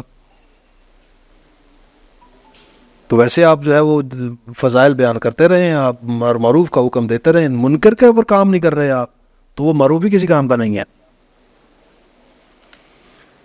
تو یہ دونوں لازم و ملزوم ہے, یہ دونوں چیزیں کرنے کی ہیں. کوئی ایک جیسے معروف, امر بالمعروف جو ہے وہ فریضہ ہے, نہی عن المنکر بھی فریضہ ہے, وہ بھی فرض ہے. اس کو 24 گھنٹے کے اندر اندر ہی یہ کرنا ہے کہ صبح جو ہے نا آدمی منکرات سے روکے, شام کو معاملات کی دعوت, اس مثال کی طریقہ کار نہیں آتا. 24 گھنٹوں کے اندر اندر کرے, مطلب یہ جو ہے نا اس کے لیے تو ہمارے پاس یہی کریکولم ہے نا کہ بول ہے یہ کہ ہمارے ان گفتوں میں اسی زمانے میں کرنا ہے نا, جس کو نفاذ میں بھی ایمان ہے. تو یہ کیسے ہوگا, جیسے یہ قاضی کے لیے ہوتا ہے کہ صبح جو ہے نا یہ منکرات سے روکے ہم لوگ, نہی عن البیہ, اور شام کو پھر ان کے فضائل سنائیں, معروفات کی دعوت دے, جیسے ہماری نہیں. اب دیکھیں یہ سچویشن پر ڈیپینڈ کرتا ہے. منکر میرے سامنے ہو رہا ہے رات کو, تو میں انتظار کروں صبح ہوگی تو صبح دوں گا, روکوں گا اسے. اس میں پھر آپ کو ایمان کے اعتبار سے دیکھنا پڑے گا. اگر رات کو آپ ایک دم تو نہیں ہے, ایک آدمی عمر رضی اللہ کے پاس گیا, عمر رضی اللہ کے پاس آتا تھا اپنی مجلس میں, تو نشہ کرنے والا, تو عمر نے کچھ عرصے سے نہیں آ رہا تھا, تو ہاتھ دریافت کے فرمایا کہ وہ اس طرح اس دفعہ میں پھنس گیا. تو عمر نے ان سے کہا, ان کے لیے خط لکھا کہ آپ اگر اللہ کی عبادت کرتے ہو تو پھر جو ہے نا یہ جان لو کہ اللہ اکیلا ہے, اور وہ جو ہے نا جبار و قہار بھی ہے. اور اللہ اگر تم جو ہے نا اس اپنے کاتب کو کہا کہ تم اگر خط دو گے تو جب وہ نشے میں ہوگا اس کو نہیں دینا, اس کے بعد جب وہ اس سے الگ ہوگا تو مذہب میں جا کے ایک دم سے جو ہے نا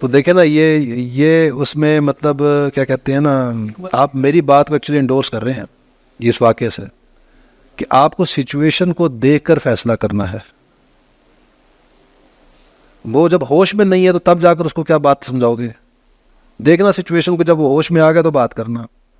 اب سچویشن کو دیکھو یار، منکر ہو رہا ہے، اس سچویشن کے اندر تم کر سکتے ہو نہیں کر سکتے؟ اگر اس وقت کر سکتے ہو تو اس وقت کرو، اس وقت نہیں کر سکتے تو پھر کسی اور وقت میں کر لینا.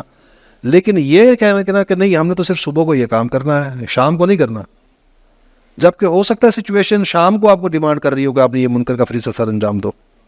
یہ خود انسان کی اپنی شرافت اور مروت کا تقاضا بھی ہے. یعنی میں اگر دیکھیں انسان کی میں کسی بھلائی کو پا گیا ہوں تو میں نہیں چاہوں گا کہ میرا بھائی بھی اس خیر کو پائے. میری شرافت اور مروت کا تقاضا یہ ہے کہ میرے ہمسائے، میرے دوست، میرے بھائی، رشتہ دار، میں ان کو بھی وہ خیر پہنچاؤں. اور ابنائے نو کی ہمدردی و خیر خواہی کا تقاضا بھی ہے یہ. اب انسانی ہمدردی کا جو تقاضا انسان کے اندر جو آئے بر کے اوپر پڑے نا دوبارہ جا کر، تو وہاں پر جو ایمان کے بعد جو سب سے ایمان کا جو پہلا ظہور نظر آتا ہے انسان کے عمل کے اندر، وہ انسانی ہمدردی کا آتا ہے. وہ آت المال علی حبہ ذوی القربى والیتامى والمساکین وابن السبیل والسائلین وفی الرقاب. تو انسانی ہمدردی کا بھی تقاضا یہ ہے کہ انسان جو ہے جس خیر کو، جس بھلائی کو آپ نے پایا اسے دوسروں تک پہنچائیں. یعنی شرافت اور مروت کا تقاضا بھی ہے، اور انسانی ہمدردی کا جو ہے انسان کا جو موٹے والا اللہ نے انسان کی فطرت میں رکھا ہے وہ اس کا تقاضا بھی یہ ہے. لیکن سب سے بڑھ کر یہ کہ سید المرسلین محمد رسول اللہ صلی اللہ علیہ وسلم پر ختم نبوت کا منطقی نتیجہ ہے کہ اب تا قیام قیامت تمام انسانوں پر اللہ اور اس کے رسول صلی اللہ علیہ وسلم کی جانب سے اتمام حجت یعنی شہادت علی الناس کی ذمہ داری بحیثیت مجموعی امت محمد علی صاحب الصلاۃ والسلام کے کندھوں پر ہے. تو یہ بھی آپ کو ریئلائز کرتے رہنا چاہیے کہ قرآن مجید میں اللہ تعالیٰ جو کہتا ہے کہ ہم نے پیدا کیا ہے تمہیں، وَاجْتَبَاكُمْ، میں نے چنا ہے تمہیں. It is all purposeful. ربنا ما خلقت ھذا باطلا، ہمارے رب تو کوئی بھی بے مقصد کام نہیں کرتا. تو یہ جو امت کی تشکیل ہوئی ہے یہ بھی کوئی بے مقصد نہیں ہے، پرپزفل ہے یہ. اور ہم دعوے دار ہیں اگر اس چیز کے کہ ہم اس امت کے نمائندے ہیں یا اس امت کے اندر شامل ہیں، تو پھر یہ ہمیں ہر لمحہ ہر لحظہ ہر گھڑی یہ چیز ہمارے حواس پر، ہمارے کانشیسنس پر، ہمارے شعور پر طاری رہنی چاہیے، غالب رہنی چاہیے اپنے اس فرض کی ادائیگی کا احساس کہ ہم نے حضرت حضور صلی اللہ علیہ وسلم کے امتی کی حیثیت سے ہم نے لوگوں تک یہ پیغام پہنچانا فرض ہے ہم پر. یہ علماء پر نہیں ہے صرف، ان پر بھی ہے بحیثیت امتی. جیسے ان پر ہے ویسے ہی آپ پر اور میرے اوپر بھی ہے. یہ ہم یہ ایکسکیوز نہیں دے سکتے کہ جا کر کہ اللہ تعالیٰ وہ علماء کے ذمہ تھا، وہ کر رہے تھے نہیں کر رہے تھے، ان سے پوچھ. اب آ جاتا تیسرے فریضے کی طرف. تیسرا کیا ہے جی؟ تیسرا یہ کہ وہ اللہ کے کلمے کی سربلندی اور اس کے دین حق کے بالفعل قیام اور غلبے کے لیے تن من دھن سے کوشاں. صرف یہی نہیں کہ دعوت سے کام کبھی پورا نہیں ہوتا. اگر دعوت سے ہی کام سارا ہو جاتا نا تو پھر آپ صلی اللہ علیہ وسلم کو ایک 10 سال کے اندر کوئی 82، ایک روایت میں 82 ہے، کچھ روایات میں ملتا ہے کچھ میں 114 جنگیں لڑنی پڑی ہیں، اپنے صحابہ کی جانیں دینی پڑی ہیں.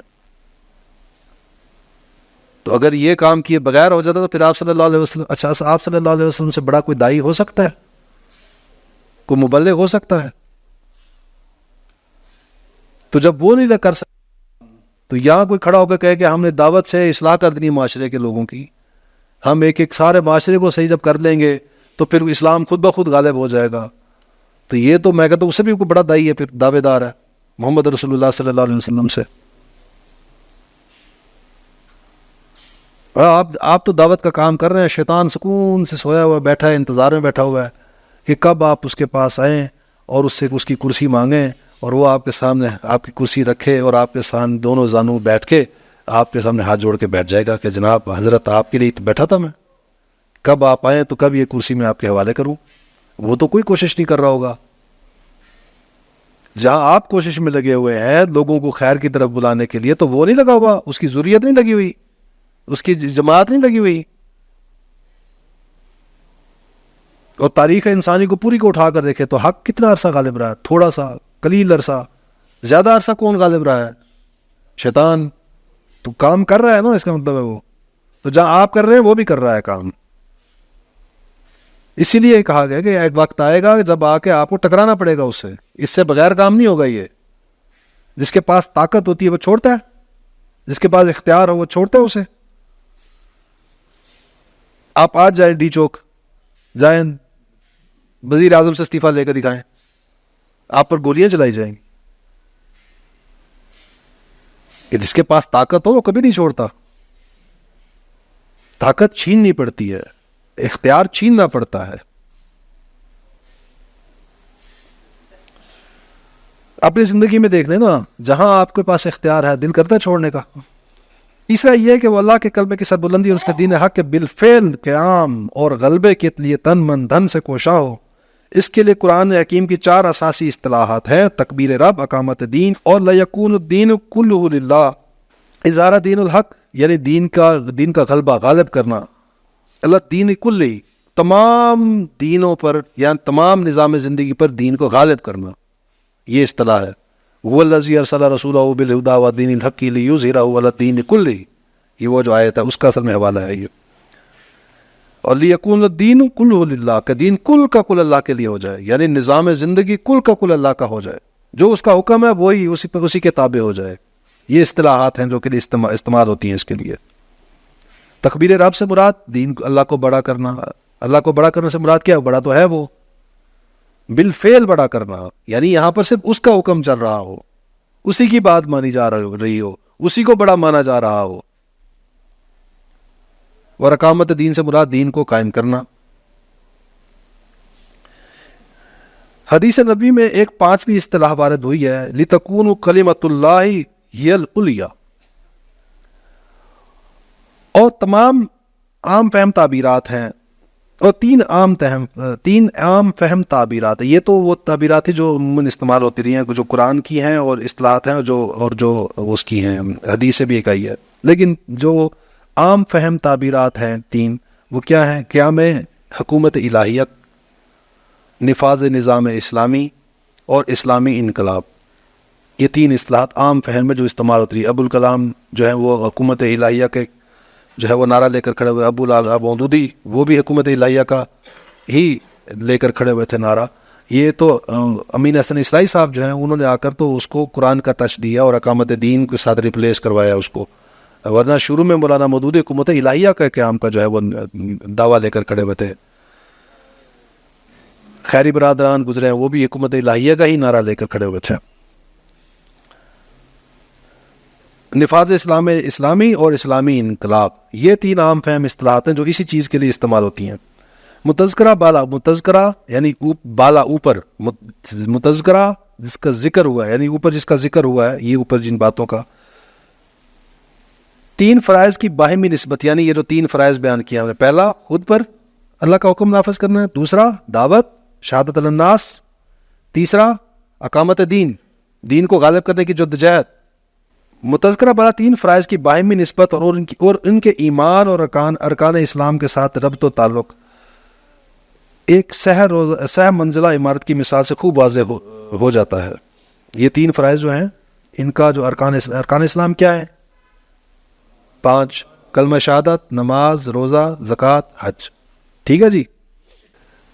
اب وہ جو اس کو ڈاکٹر صاحب نے ایک مثال سے سمجھایا ہے، اور وہ مثال ایک عمارت کی بیان کی ہے. کہ انہوں نے کہا کہ کسی بھی عمارت کی سب سے پہلے آپ بنیاد ڈالتے ہیں، اور پھر اس بنیاد کے اوپر جو ہے وہ پھر پہلی چھت آتی ہے، پہلی منزل آتی ہے، پھر اس کے بعد دوسری منزل آتی ہے، پھر تیسری منزل ہوتی ہے، تیسری چھت. تو بنیاد جو ہے اس کو ڈاکٹر صاحب نے کہا کہ وہ جو ہے وہ جو ارکان اسلام کے اندر جو ہے اب کیا ہے کہ وہ بنی الاسلام وہ علی خمس، اسلام کی عمارت 5 ارکان پر کھڑی ہے. یعنی اسلام اور چیز ہے، اور یہ جو اس کے ستون ہے یہ اور چیز ہے. ٹھیک ہے، یہ اسلام نہیں ہے. اس سے مراد لے لی جائے تو یہی اسلام ہے، 5 چیزیں اس پر 5 کھڑی ہے اسلام کی. تو یہ 5 چیزوں میں سے جو بنیاد ہے، جو کسی بھی اسٹرکچر کی بنیاد ہوتی ہے، وہ ہے کلمہ شہادت. ٹھیک ہو گیا؟ جس کو کہتے ہیں ایمان ہے اصل میں. تو بنیاد اس کی ایمان ہے. اس کے بعد جو 4 ستون ہیں، نماز، روزہ، حج، زکوٰۃ، یہ 4 ستونوں کے اوپر اسلام کی عمارت کھڑی ہوئی، پہلی چھت ہے اس کی. اس کے اوپر جو ہے وہ دوسری جو چھت ہے وہ شہادت الناس کی ہے، دعوت کی ہے. اور تیسرا لیول جو ہے سب سے اوپر والی چھت ہے وہ اس کی اقامت دین کی ہے. اور آپ جانتے ہیں کہ جتنی منزل اونچی ہوتی جاتی ہے تو اس کے لیے ریکوائرڈ ہے کہ جو بنیاد بھی ہوتی ہے مضبوط ہو. تو آپ کو ایمان جو ہے وہ بھی ڈیزائرڈ رہے گا. جتنا اوپر جائیں گے آپ اپنی ذات سے نکلیں گے نا باہر جب دعوت کے میدان میں، تو اب آپ کو زیادہ ایمان چاہیے ہوگا، کیونکہ اب آپ کا اس کے نتیجے میں ریئیکشن فیس کرنا ہے، آپ کا استہزاء ہونا ہے، آپ کو اذیتیں ملنی ہیں، ذہنی اور جسمانی دونوں قسم کی ملنی ہیں، آپ کو سماجی بھی ملنی ہے، آپ کو پنشمنٹس ملنی ہے. اس کے بعد اقامت دین کے جدوجہد میں آپ کو جان بھی دینی پڑ سکتی ہے، اپنے کریئرز کی قربانی دینی پڑ سکتی ہے، اپنے گھر بار کی قربانی دینی پڑ سکتی ہے. تو یہ ساری چیزیں کیسے ہوں گی؟ ایمان اس کے لیے زیادہ مضبوط درکار ہوگا. تو یہاں پر ویسے تو اسٹرکچر سمجھانے کے لیے ڈاکٹر صاحب نے سمجھایا، لیکن اس کو ایمان کے ریلیشن شپ کو ان ساری چیزوں کے ساتھ اگر آپ نے سمجھنا ہو نا تو یوں سمجھے جیسے انسان کا خون ہے، وہ گردش کر رہا ہوتا ہے ہر وقت پورے جسم کے اندر نا. جس سیل میں آپ کے بلڈ جو ہے اس کی سرکولیشن بند ہوتی ہے وہ سیل ڈیڈ ہو جاتا ہے. یا درخت کی مثال لینا، اس کی ہر شاخ کو پانی چاہیے ہوتا ہے، تو وہ جڑیں ہیں وہ شاخوں کو پانی پہنچا رہی ہوتی ہیں، تبھی وہ تر و تازہ رہتا ہے. وہ جہاں پانی کی سپلائی بند ہوتی ہے وہ شاخ ڈیڈ ہو جاتی ہے. تو ایمان آپ کو مسلسل یہ سرکولیشن میں رہتا ہے، یہ کہ آپ کو کرتے رہنا چاہیے ہوتا ہے. وہ اس کے لیے دونوں عمل ہوتے ہیں. آپ کا عمل بھی آپ کے اندر ایمان بڑھا رہا ہوتا ہے. آپ بار بار جب ایک کام کر رہے ہوتے ہیں، مشقت کر رہے ہوتے ہیں، عمل کہتے ہی اس کام کو ہے نا جس میں مشقت ہو، فعل اس کام کو کہتے ہیں جس میں آسانی ہو، جو مشقت کے بغیر ہوتا ہے، جس میں کشمکش ہوتی ہے، وہ اس کو کہتے ہیں ہم عمل. تو عمل بذات خود اس کے اندر ایک تاثیر ہے کہ انسان کے ایمان کو بڑھاتا ہے وہ. اور اس کے ساتھ جو ہے وہ مختلف ذرائع آگے آئیں گے جا کر کہ ایمان کو کیسے بڑھایا جا سکتا ہے مزید. اس کی ایک زیر زمین بنیاد ہے، یعنی اس منزل کی جو نظر نہیں آتی، لیکن پوری عمارت کی مضبوطی اور پائیداری کا دار و مدار اسی پر ہے، یعنی بنیاد کے اوپر، یعنی ایمان کے اوپر.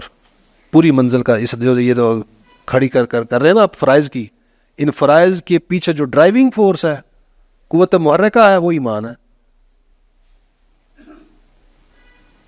اسی بنیاد کا ایک حصہ زمین سے باہر ہے جو نظر آتا ہے، جسے عرف عام میں کرسی اور انگریزی میں پلنتھ کہا جاتا ہے. پہلی منزل پر صرف 4 ستون ہیں، دیواریں تعمیر نہیں کی گئیں. ظاہر ہے کہ اوپر کی پوری تعمیر کا وزن انہی کے ذریعے بنیاد تک پہنچتا ہے، یعنی اوپر جتنی بھی سٹرکچر کھڑا ہونا ہے اسے انہی ستونوں کی بنیاد پر ہی، ستونوں کے ذریعے سے ہی زمین کے ساتھ اس کا تعلق بننا ہے، اوپر کی پوری عمارت کا. ان ستونوں پر پہلی چھت قائم ہے. نمبر 5، دوسری چھت بھی اگرچہ ان ستونوں پہ ہی پر قائم ہے، لیکن دیواروں کی تعمیر کے باعث ستون نظر نہیں آتے.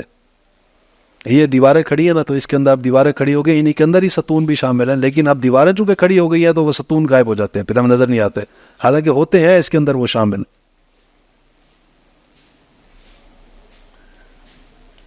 لیکن اور نمبر 6، اس کے اوپر تیسری اور آخری چھت ہے، اور اس کا معاملہ بھی یہی ہے، یعنی وہ بھی ستونوں کے ذریعے سے ہی. یہ نماز کیا کرتی ہے؟ نماز یہ اللہ سے آپ کی ملاقات ہے نا، تو اللہ سے جتنی دفعہ ملاقات کریں گے اس کی کیا ہوگا؟ ایمان بڑھے گا اتنا. یہ زکوٰۃ کیا کر رہی ہوتی ہے؟ یہ روزہ کیا کر رہا ہوتا ہے؟ یہ روزہ کیا کر رہا ہوتا ہے؟ تزکیہ کر رہا ہوتا ہے آپ کے اس نفس کو کمزور کر رہا ہوتا ہے، آپ کی روحانیت کو بڑھا رہا ہوتا ہے، جلا دے رہا ہوتا ہے اس کو. زکوٰۃ کیا ہے؟ وہ مال کی محبت نکال رہی ہے آپ سے، جس کو کہا گیا تمہارے لیے آزمائش ہے. حج جو وہ ام العبادت ہے، یہ ساری عبادتوں کی مشقت ہے اسی کے اندر شامل ہیں. اس مثال میں زیر زمین بنیاد نمبر 1، زیر زمین بنیاد ایمان کا تصدیق بالقلب والا حصہ، یعنی یقین قلبی ہے. نیچے والا حصہ وہ حقیقی ایمان والی بات. یہاں پر جو بحث ہو رہی ہے ایمان سے مراد حقیقی ایمان ہے, وہ قولی ایمان نہیں ہے. ٹھیک ہے, جیسے سورہ وہ ہے نا سورہ عنکبوت کے اندر دوسری آیت ہے اس کی, حسب الناس ان یترکوا ان یقولوا آمنا, کہ لوگوں نے یہ خیال کر رکھا ہے کہ انہیں میں چھوڑ دوں گا صرف یہ کہہ دینے پر کہ ہم ایمان لے آئے, وہم لا یفتنون, اور میں انہیں آزماؤں گا نہیں. تو صرف کہہ دینے والا ایمان سے بندہ نہیں بچ جاتا, اس کے آگے آزمائش ہے. تو یہاں جس ایمان کی بات ہو رہی ہے اصل میں وہ حقیقی ایمان ہے. نمبر 2, بنیاد کا نظر آنے والا حصہ اقرار باللسان یعنی کلمہ شہادت ہے. نمبر 3, 4 ستون 4 عبادات کی نمائندگی کرتے ہیں, یعنی نماز, روزہ, زکوٰۃ اور حج. پہلی نمبر 1 2 3 4 نمبر 4 یعنی دال, پہلی چھت اسلام, اطاعت, تقوی اور عبادت کی نمائندگی کرتی ہے. جو پہلی چھت ہے وہ اصل میں ریپرزینٹ کر رہی ہے اسلام کو, تقوی کو. وہ جو 4 اصطلاحات ہم نے پڑھی دی, عبادت, تقوی, اطاعت. دوسری چھت تبلیغ, امر بالمعروف و نہی عن المنکر اور شہادت علی الناس سے عبارت ہے. اور تیسری اور آخری چھت تکبیر رب, اقامت دین, اظہار دین, اعلاء کلمت اللہ یا قیام حکومت الہیہ کی مظہر ہے. آگے اس کے 3 ہر فرض کا کوئی نہ کوئی لوازمہ بھی ہوتا ہے, پری ریکوزٹ بھی ہوتا ہے. جیسے نماز ہے, نماز پڑھنی ہے تو اس کے لیے وضو لازم ہے نا, تو نماز فرض ہے تو وضو بھی لازم ہو گیا, فرض ہو گیا. تو ایسے یہ 3 فرائض جو ہیں ان کے بھی 3 لوازم ہیں, 3 پری ریکوزٹس ہیں. وہ کریں گے تو یہ ہوں گے, ان کے بغیر نہیں ہونے والے یہ کام. ٹھیک ہو گیا. 3 وہ چیز لوازمات کیا ہے جی؟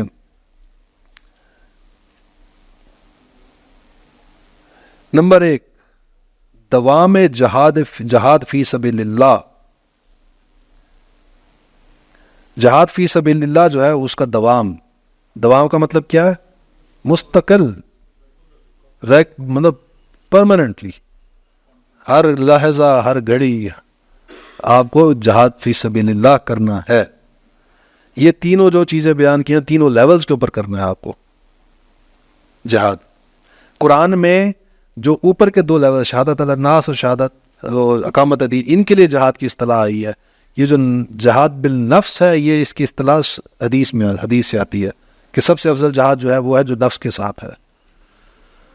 تو وہاں پر حدیث میں نفس کے خلاف جہاد کو بھی جہاد میں شمار کیا گیا ہے. تو پہلا لیول جو ہے وہ کیا ہے؟ نفس کے خلاف جہاد. وہاں پر بھی پہلا شروع میں جو پہلی چیز فرض کیا تھا؟ اپنے آپ اللہ کا بندہ بنانا اپنے آپ کو. تو فریضہ اول کے ضمن میں نفس امارہ, شیطان لعین اور اس کی ذریت سلبی و مانوی.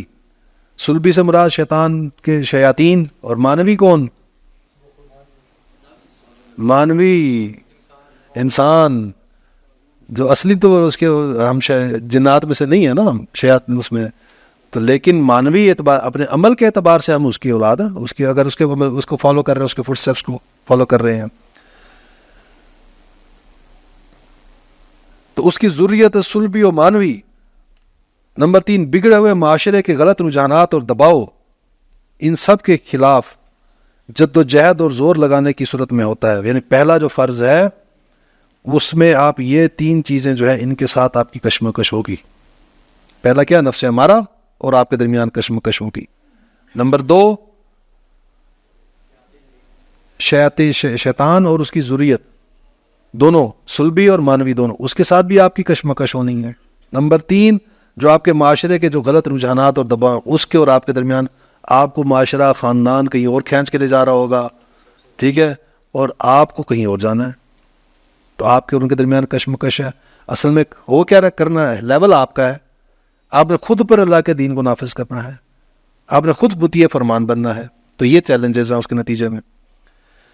فریضہ ثانی یعنی دوسرا جو شہادت علی الناس والا تھا, اس کے ضمن میں دعوت و تبلیغ کے لیے جان اور مال کھپانے کی صورت میں ہوتا ہے. دونوں چیزیں, جان بھی اور مال دونوں کھپانے پڑیں گے.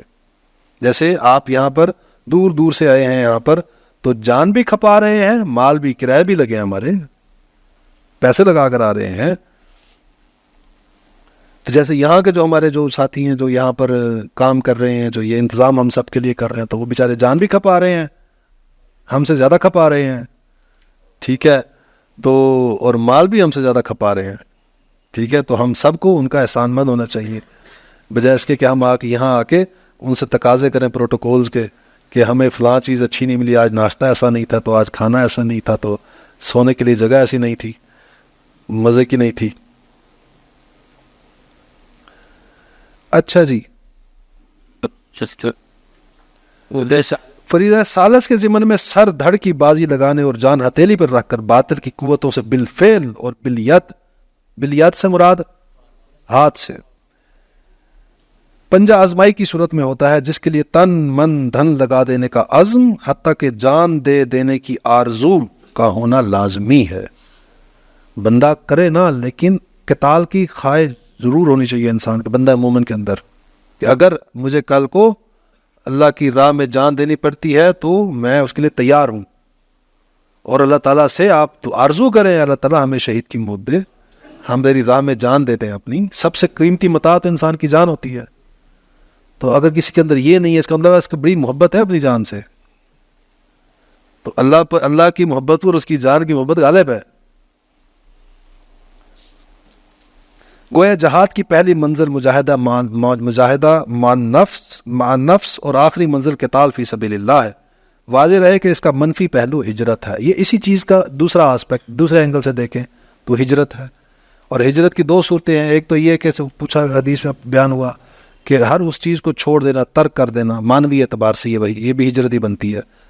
کسی نے پوچھا آپ صلی اللہ علیہ وسلم کہ ہجرت کیا ہے، تو آپ صلی اللہ علیہ وسلم نے فرمایا کہ ہر اس چیز کو ترک کر دینا جو اللہ کو ناپسند ہے. تو مانوی اعتبار سے جو ہے یہ بھی ہجرت ہے ایک. اور ایک ہے کہ آپ اللہ کی راہ میں اپنا گھر بار سب کچھ چھوڑ کر تو اپنے نکل جائیں آپ. چنانچہ اس کی بھی پہلی منظر انتہجر ما کرہ ربو کا ہے، اور آخری یہ کہ اقامت دین کی جدوجہد میں وقت آنے پر گھر بار، مال و منال اور اہل و عیال کو چھوڑ کر نکل جایا جائے. جہاد کی پہلی دو منزلوں کے لیے اصل اعلیٰ جو پہلی دو منزلیں جہاد کی، کون سی پہلی دو منزلیں بلا؟ ایک اپنی ذات اور ایک دعوت، شہادت الناس والا. ان دونوں منزلوں کے لیے اصل اعلیٰ ہتھیار قرآن مجید ہے، جو ٹول ہے جس کے ذریعے سے آپ نے یہ کام کرنا ہے وہ قرآن ہے، یعنی جہاد بالقرآن. چنانچہ مجاہدہ مان نفس کا مؤثر ترین ذریعہ ہے قرآن کے ساتھ قیام اللیل یا تہجد، اور دعوت و تبلیغ کا پورا عمل بھی قرآن حکیم ہی کی اساس پر اور اسی کے ذریعے ہونا چاہیے. تیسری اور آخری منزل، یعنی آخری جو اقامت دین والی ہے، آخری منزل پر عہد حاضر میں جہاد بالید کی موضوع ترین صورت فواحش و منکرات کے خلاف پرامن مظاہرے ہیں، لیکن اس میں نوبت فقہاء کرام کی طے کردہ شرائط کے تحت قتال یعنی جہاد بالسیف تک بھی آ سکتی ہے. نمبر 2، پہلا کیا تھا لوازم میں سے؟ پہلا لوازم کیا تھا؟ جہاد. دوسرا لوازم کیا ہے؟ لازمہ کیا ہے؟ وہ ہے اجتماعیت، لزوم اجتماعیت. فریضہ اول کے ضمن میں صرف صحبت صالح سے بھی پورا ہو سکتا ہے. یعنی پہلا فرض جو ہے وہ آپ کو نیک لوگوں کی صحبت سے بھی آپ کو آپ ان چیزوں سے آپ کے اندر ایمان پیدا ہوتا ہے، اور آپ کے اندر وہ جو نیک لوگوں میں اٹھیں گے بیٹھیں گے تو وہ نیک اعمال آپ بھی کریں گے. جو بنیادی جو پہلا فریضہ جو اس کا یعنی اپنی ذات تک اللہ تعالیٰ کا جو حکم نافذ کرنا ہے. اسی طرح فریضہ ثانی کے ضمن میں درسگاہوں، اداروں، انجمنوں اور سوسائٹیوں سے پورا ہو سکتا ہے. یہ آپ تبلیغ کرنی ہے نا، اس کے لیے آپ یہ ادارے قائم کر سکتے ہیں. لیکن فریضہ ثالث کے ضمن میں سمع و طاعت فی المعروف کہ ٹھیٹ اسلامی اور عسکری اصول پر، عسکری ملیٹریلی اصول پر مبنی جماعت یا بغیر پورا نہیں ہو سکتا. اب دیکھیں یہاں پر یہ جو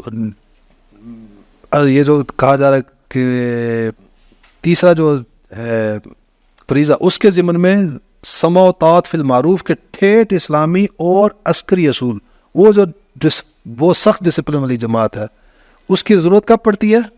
وہ تیسرے فریضے کی ادائیگی کس لیول پر آ کر. پہلے دو فریضے کے لیول پر آپ کو اتنا ضرورت نہیں ہے سخت نظم کی، ایسی اجتماعیت کی.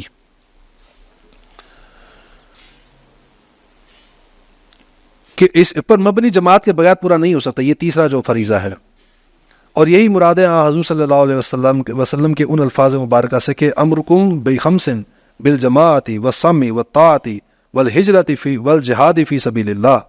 اور تیسرا لوازمہ کیا ہے ڈاکٹر صاحب جو بیان کرتے ہیں، وہ ہے بیعت کا، کہ جو پہلے دو فرائض کے ضمن میں بیعت سلوک و ارشاد کی صورت میں کفایت کرتی ہے. کہ پہلے دو جو ہیں آپ کے فرائض، وہاں پر بیعت سلوک و ارشاد سے بھی کام چل جائے گا. فریضہ ثالث یعنی اقامت دین کے ضمن میں بیعت سمع و طاعت فی المعروف کی صورت لازمی و لا بدی ہے. چنانچہ اس کا لزوم ثابت ہوتا ہے مسلم کی روایت سے، جس میں حضور صلی اللہ علیہ وسلم کی یہ الفاظ مبارکہ وارد ہوئے ہیں کہ جو مرا اس حالت میں کہ اس کے گلے میں بیعت کا کلادہ نہیں تھا تو مرا وہ جہالت کی موت سے. واضح رہے کہ یہ دو ہی صورتیں ممکن ہیں. نمبر ایک، اگر کم سے کم شرائط و معیارات پر اترنے والا صحیح اسلامی نظام حکومت قائم ہے تو اس کے سربراہ سے بیعت سمع و طاعت ہوگی. نمبر دو، اور اگر ایسا نہیں ہے، آپ دیکھیں کہ ایسا نظام حکومت قائم نہیں ہے، تو صحیح اسلامی حکومت کے قیام کے لیے جدوجہد کرنے والی جماعت کے امیر کے ہاتھ پر بیعت و سمع و طاعت ہوگی. چنانچہ انجمن خدام القرآن کا مقصد ہے جہاد بالقرآن. یہی وجہ ہے کہ 1972 میں اس کے قیام کے وقت اس کے جو اغراض و مقاصد معین ہوئے وہ یہ تھے. نمبر ایک، عربی زبان کی تعلیم و ترویج انجمن خدام القرآن کی، اس کا جو پرپزز تھے. نمبر ٹو، قرآن مجید کے مطالعے کی عام ترغیب و تشویق. نمبر تین، علوم قرآنی کی نشر و اشاعت. نمبر چار، ایسے نوجوانوں کی مناسب تعلیم و تربیت جو تعلیم و تعلم و قرآن کو مقصد زندگی بنا لیں. اور نمبر پانچ، ایک ایسی قرآن اکیڈمی کا قیام جو قرآن حکیم کے فلسفہ و حکمت کو وقت کی اعلیٰ ترین علمی سطح پر پیش کر سکے. نمبر دو، تنظیم اسلامی ہے جملہ دینی فرائض کی. انجمن قرآن کی کیا تھا؟ اس کا قرآن کا پیغام، جہاد بالقرآن، وہ اس کا وہ ڈومین ہے، اصل میں کام ہے، فنکشن ہے، اس کا پرپز ہے. تنظیم اسلامی ہے جو جملہ دینی فرائض کی انجام دہی کے لیے بیعت ہجرت و جہاد فی سبیل اللہ و سمع و طاعت فی المعروف پر مبنی خالص دینی جماعت. میں نے اپنا معافی ضمیر کھول کر بیان کر دیا ہے. اب علماء کرام اور صاحب دانش کا فرض ہے کہ رہنمائی فرمائے. تو یعنی کہ جو اقامت دین کی جدوجہد ہے، غلبہ دین کی جو جدوجہد ہے، اس کے لیے تنظیم اسلامی ڈاکٹر صاحب کہتے ہیں میں نے قائم کی، اور ہم نے شبان المسلمین قائم کی کہ یہ کام ہم نے کرنا ہے. فرق صرف یہ ہے کہ ہم نے جو ڈاکٹر صاحب تیسری بات بیان کرتے ہیں اس کو تھوڑا سا ہم نے موڈیفائی کیا ہے. ڈاکٹر صاحب نے اگرچہ یہاں پر خود بھی اصولی طور پر اس بات سے اتفاق کیا اور اگری کیا ہے کہ یہ جو ڈسپلن سخت سمع و طاعت والی بیعت ہے، یہ وہ جو آخری لیول ہے اقامت دین کا. جب آپ نے وہ جو اقدام کے مرحلے میں جانا ہے وہاں پر یہ ڈیزائرڈ ہوتا ہے. ہم نے دستوری طور پر یہ طے کر دیا ہے کہ ہم یہ بیعت جو ہے لیکن اس سٹیج پر جب ہم پہنچ جائیں گے تب ہم کریں گے، ابھی یہ اس کی ضرورت نہیں ہے. اور یہاں جیسے ڈاکٹر صاحب نے یہاں پر اصولی طور پر یہ بات سمجھائی کہ آپ کو جو نیچے جو لیول پہلے دو فرائض کے انجام دہی کے اندر آپ کا ڈسپلن جو ہے وہ زیادہ اسٹرکٹ نہیں ہونا چاہیے. ہم نے بھی یہ یہاں پر عملی طور پر ہم نے یہ کیا کہ ہم نے اپنا جو ڈسپلن ہے وہ لوز رکھا ہے، وہ ڈی سینٹرلائزڈ رکھا ہے. لیکن جب وہ اقدام کے مرحلے میں آئیں گے تو یہ ڈی سینٹرلائز اسٹرکچر جو ہے ریپلیس ہو جائے گا اس سینٹرلائز اسٹرکچر کے ساتھ.